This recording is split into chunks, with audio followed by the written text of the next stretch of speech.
आपको मैदे से है प्यार, आपको लगता है भटूरा बहुत अच्छा, मैगी बहुत अच्छी लगती है, आपको वाइट ब्रेड अच्छा लगता है, आपको पूरी अच्छी लगती है, समोसा अच्छा लगता है, पानी पूरी अच्छी लगती है। पर आजकल आप जब भी वो खाते हो आपको लगता है डर, आपके सामने आता है फूड फार्मर का चेहरा, सात्विक मूवमेंट का चेहरा कि ये तो कैंसर कर देगा, ये तो जहर है।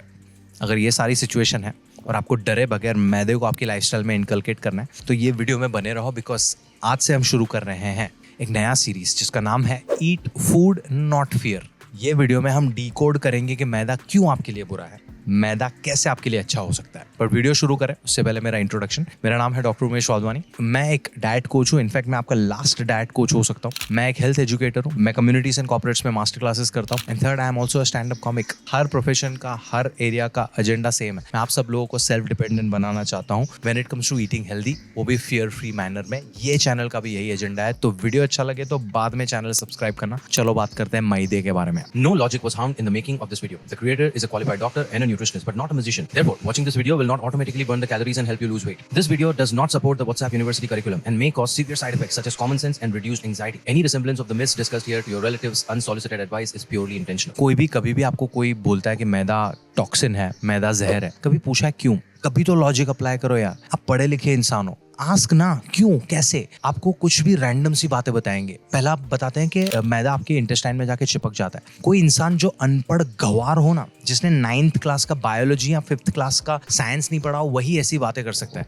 आप कोई भी खाना खाते हो ना, ज्वार, रागी, बाजरा, पोहा, उपमा, पनीर, कुछ भी यहाँ माउथ से गया, फूड पाइप के थ्रू गया, स्टमक में गया, स्टमक में वो केमिकल में ब्रेक डाउन हो रहा है, स्मॉल इंटेस्टाइन में केमिकल्स पहुंच रहा है, मैदा पहुंच भी नहीं रहा है। ये ग्रंथि कहाँ से आई आपको पता है? ये ग्रंथि आई है वहां से कि मैदे के अंदर फाइबर नहीं होता है। अगर आपके बाकी के डाइट में भी फाइबर नहीं, आप पूरा दिन मैदा खा रहे हो या फाइबर लेस खाना खा रहे हो, तो आपको होता है कॉन्स्टिपेशन। कॉन्स्टिपेशन में पॉटी बाहर नहीं निकलती है और उसको उन्होंने जोड़ दिया कि मैदा जाके चिपक जाता है, इसकी वजह से आपका पॉटी नहीं आ रहा है, आपको कॉन्स्टिपेशन हुआ है। पर ऐसा होता नहीं है। एंड यहाँ पे आता है मैदे का इंट्रोडक्शन। मैदा वही बाप की औलाद है जहां से होल व्हीट चक्की आटा आता है। गेहूं में से ही होल व्हीट चक्की आटा आता है, वहीं से मैदा भी आता है। उसी में से आपका पूरी बनता है, उसी में से भटूरा बनता है, उसी में से व्हाइट ब्रेड बनता है, उसी में से समोसा बनता है, उसी में से पेस्ट्री बनता है। बट है कौन? पप्पा गेहूं। गेहूं के अंदर होता है फाइबर, माइक्रो न्यूट्रिएंट्स एंड मैदा। उसको प्रोसेस करके अगर मैंने फाइबर हटा दिया, उसमें से मैंने माइक्रो न्यूट्रिएंट्स हटा दिए, प्रोसेस करके जो प्योर फ्लावर बचा है ना, वो है मैदा। गेहूं और मैदे में सेम कैलोरीज होती है। ये देख लो आप कंपैरिजन, यहाँ पे मैं छोड़ रहा हूँ। तो फर्क क्या है? गेहूं और मैदे में फाइबर नहीं है, माइक्रो न्यूट्रिएंट नहीं है। माइक्रो न्यूट्रिएंट नहीं है, फाइबर नहीं है, डजंट मीन कि वो जहर हो गया। उसके अंदर आपने कोई साइनाइड या स्नेक पॉइजन नहीं डाला है, अभी भी वो गेहूं का ही बच्चा है। आपके दो बच्चे, एक बच्चा अच्छा पढ़ाई कर रहा है, दूसरा बच्चा आर्ट्स में अच्छा है, तो आप आर्ट्स वाले बच्चे को गुंडा तो नहीं मानोगे ना। उसमें जो चीज़ों की कमी है उसको सिखाने की ट्राई करोगे। सेम चीज़ हम यहाँ पे लर्न करने की ट्राई करेंगे। बट पहले जानते हैं कि हम फूड को कौन कौन से लेवल पे जज कर सकते हैं, कौन से लेवल्स पे फूड हमें परेशान कर सकता है। सबसे पहला, हमने कुछ खाना खाया, इमीडिएटली कुछ रिस्पॉन्स आया, एलर्जिक रिस्पॉन्स आया, रैशेस हुए, स्किन पे कुछ प्रॉब्लम हो गया, या इंटॉलरेंस, इंडाइजेशन हुआ, ब्लोटिंग हो गया, एसिडिटी हो गया, गैस हो गया, डायरिया हो गया, कॉन्स्टिपेशन हो गया, राइट। दूसरा, chronic condition, PCOS, diabetes, cholesterol, heart condition, cancer, लंबी देर की कोई बीमारी कर देगा कोई एक पर्टिकुलर फूड आइटम। तीसरा, फूड पॉइजनिंग।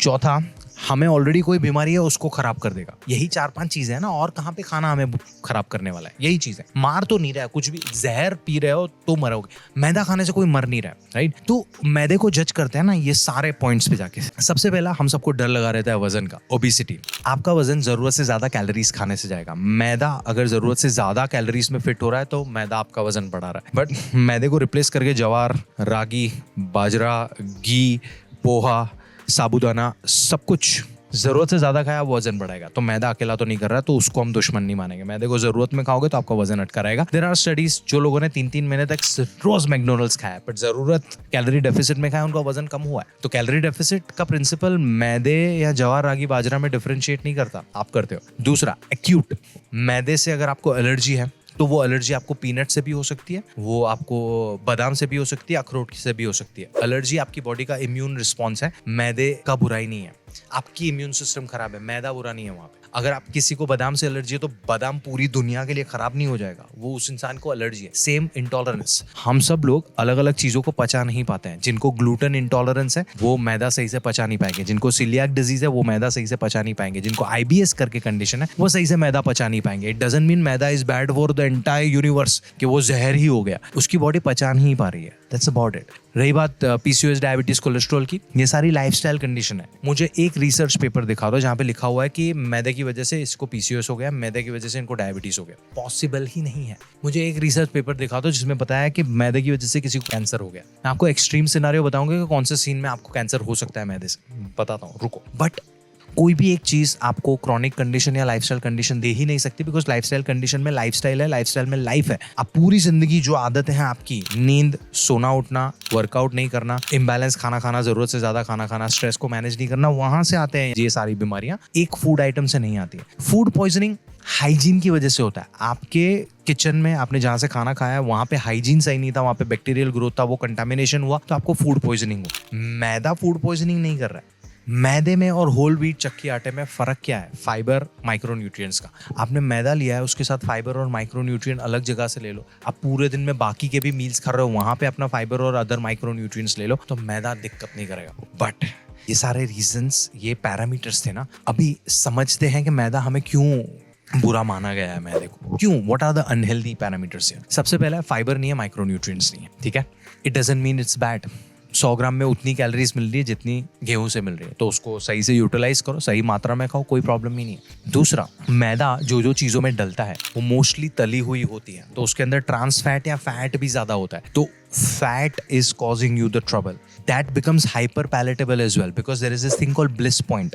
कंपनी वाले, फूड प्रोडक्ट्स वाले ब्लिस पॉइंट पे टारगेट करते हैं कि उसमें सही मात्रा ऑफ क्रंच, सही मात्रा ऑफ मॉइस्चर, सही मात्रा ऑफ स्पॉन्ज, सही मात्रा of sweet, salt, fat and maida आपके ब्रेन को डोपामिन रश देता है। तो आप वो एक सर्विंग पे कंट्रोल नहीं कर सकते, आप उसको ओवर कंज्यूम कर लोगे। Over consumption is the problem here, maida is not the problem. And you will be like, okay, तो इसको हम सही तरीके से यूज कैसे करें? Let's go. सबसे पहला, क्वांटिफिकेशन। यू शुड नो कि आपको दिन में कितना कार्बोहाइड्रेट चाहिए, बिकॉज गेहूं कार्बोहाइड्रेट का सोर्स है, मैदा कार्बोहाइड्रेट का सोर्स है। उसको आप जरूरी मात्रा में खाओगे तो मैदा बुरा नहीं है। दूसरा, उसको तली हुई चीजों में नहीं डालना है, बिकॉज उसमें ट्रांस फैट आता है, वो ट्रांस फैट आपके हार्ट को कॉम्प्लिकेशन दे रहा है। सो तला हुआ, जरूरत से ज्यादा, दिक्कत। तीसरा, उसमें जो चीजों की कमी है वो ला दो ना वहां पे, वो पर्टिकुलर मील में या थ्रू आउट द डे। मैदे में क्या कम है? फाइबर, है ना। फाइबर आपको दिन में कितना चाहिए? 25 से 35 ग्राम, ठीक है। तो जरूरी नहीं है कि हर मील में फाइबर होना चाहिए। आपने एक मील खाया जिसमें व्हाइट ब्रेड थी और पनीर डाला सैंडविच के लिए, चलो फाइबर नहीं है उसके अंदर, इट्स ओके। बाकी के 2 मील्स है, उसमें 15-15 ग्राम फाइबर ले लो। उस मील में भी सब्जी या फ्रूट साथ में ले लो, या इसबगोल पानी में डाल के पी लो, तो आपका फाइबर आ गया वहां पे। माइक्रोन्यूट्रिएंट्स सिर्फ गेहूं में से लेते हो कि आप फ्रूट्स है, वेजिटेबल्स है, लेग्यूम्स है, अंडा है, दही है, छाछ है, बादाम है, अखरोट है, चिया सीड है, फ्लैक्सीड, उन सब में से माइक्रोन्यूट्रिएंट्स आते हैं। आपने सिर्फ मैदा हटाया हुआ है अपनी डाइट में से, बाकी की सारी चीजें नहीं खा रहे हो, तो फिर भी माइक्रोन्यूट्रिएंट्स ही नहीं मिल रहे हैं आपको। माइक्रोन्यूट्रिएंट्स, विटामिन एंड मिनरल्स दूसरी जगह से भी तो मिल रहे हैं आपको। एक मील पे, एक मैदे पे सारी रिस्पॉन्सिबिलिटी क्यों डालनी है तुम्हें? क्योंकि वो इनहेरेंटली तो बुरा नहीं है, उसमें कुछ चीजों की कमी है, वो कमी आप कहीं और से फुलफिल कर लो। उसको जरूरी मात्रा में खाओ, तली हुई चीजों में ऐड करके मत खाओ, रोज बरोज मत खाओ तली हुई चीजें। You are sorted, because if you follow 80-20 principle, 80% of the meals shouldn't be fried. Balance protein, fats, fibre, carbs के साथ क्वांटिफाइड मैनर में खाओ। 4-5 मील में आप तली हुई चीजें खाओ, उसमें मैदा डालो, कोई नुकसान नहीं है, because your body doesn't make changes on the basis of 1 or 2 or 4 meals. It makes changes on the basis of your overall eating pattern, your workout pattern, your sleep, your stress management, and your overall health. The whole agenda behind making this video or series is to stop demonizing one particular food item. If you love maida, learn how to utilize it, learn how to inculcate it in your lifestyle. Let's talk about extreme scenario. आपको cancer का डर लगता है ना? Let's talk about it. Colon cancer, intestine का जो cancer होता है, वो फाइबर की कमी की वजह से होता है। अगेन, मैदे की वजह से नहीं हो रहा है। बट अगर आप रोज बरोज आधा किलो मैदा खा रहे हो, फाइबर बिल्कुल नहीं खा रहे हो, 20-30 साल के बाद आपका कॉलन कैंसर का चांस बढ़ेगा। होगा 100%, कोई नहीं बता सकता, मैं बोल रहा हूँ बढ़ेगा। आधा किलो रोज मैदा खाओगे ना, आपको ओबेसिटी होगी और हार्ट कंडीशन से आपकी डेथ पहले होगी, कैंसर से पहले। सोचो इसके बारे में। We have to start applying logic.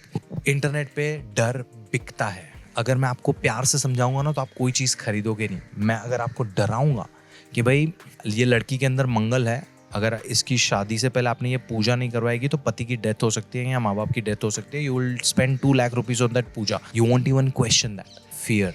अगर किसी ने आपको कुछ बोल दिया कि ये मैदा खराब है, ये करोगे तो ये हो जाएगा, इसकी जगह पे मेरा प्रोडक्ट खरीदो, डर बैठ गया, आप वो प्रोडक्ट खरीदोगे। इनसिक्योरिटी को कैपिटलाइज किया जा रहा है। आज समझना है आज समझो, बाद में समझना है बाद में। मेरा फर्ज था as a doctor to tell you कि कोई भी चीज़ आइसोलेशन में बुरी नहीं होती है, आप हर चीज़ को अच्छे से यूटिलाइज कर सकते हो। वीडियो खत्म हो रहा है, कुछ सवाल हो, आर्ग्यूमेंट हो, कमेंट में मुझसे पूछो। वीडियो अच्छा लगा हो तो this is your time to subscribe to my channel, press the bell icon because I will be uploading more videos like this very regularly. And share करो अपने 5 दोस्तों के साथ। अगर मेरे साथ बैठ के अपनी लाइफस्टाइल के बारे में बात करनी है तो 1-to-1 कंसल्टेशन बुक करो। एंड मेरे स्टैंड अप कॉमेडी के शोज अटेंड करने तो उसकी भी डिटेल्स डिस्क्रिप्शन में देखो। मिलता हूँ मैं अगले वीडियो में, तब तक के लिए enjoy your maida but fix your overall lifestyle as well. And याद रखो यार, खाने के लिए इतना सारा खाना है तो खौफ क्यों खाना है।